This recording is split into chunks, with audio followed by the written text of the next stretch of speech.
ஒரு பயணம் வரும் பொழுது அது இறைவனுடைய பாதுகாக்கப்பட்ட பயணமாக இருக்குது. நம்ம அறிஞ்சோ விரும்பினா விரும்ப நம்ம பாதுகாத்து கொண்டு சேர்க்குறான். ஆனால் நம்முடைய பேச்சு நான் வந்து சேர்ந்துட்டேன், அதில் நாங்கள் போய் சேர்ந்துருவோம்.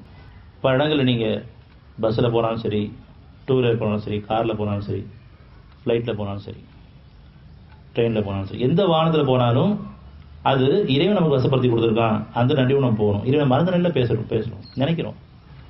ஒரு இடத்துல ஒரு இடத்துக்கு போய் சேரணும்னு சொன்னால் இதோட முழுமையான பாதுகாப்பு நமக்கு இருக்குது. நாம் உணவு தவறிடும். ஒன்று நான் ஓட்டி வந்து சேர்ந்துட்டேன், அல்லது டிரைவர் ஓட்டி வந்துட்டாங்க. ரோடு நல்ல ரோடு, கார் இந்த காரில் வந்தனால இவ்வளோ சீக்கிரம் சேர முடிஞ்சு, பெருமை பாராட்டுறேன்.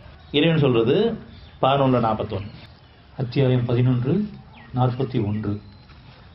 இதிலே நீங்கள் ஏறிக்கொள்ளுங்கள், இது ஓடுவதும் நிற்பதும் அல்லாவின் பெயராலேயே. நிச்சயமாக என் இறைவன் மன்னிப்பவனாகவும் கருணையுடையவனாகவும் இருக்கின்றான் என்று கூறினார்.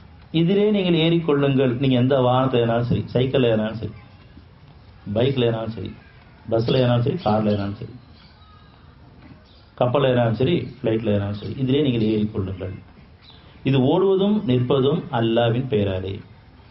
நிச்சயமாக என் இறைவன் மன்னிப்பவனாகவும் கருணையுடன் இருக்கின்றான் என்று கூறினார்.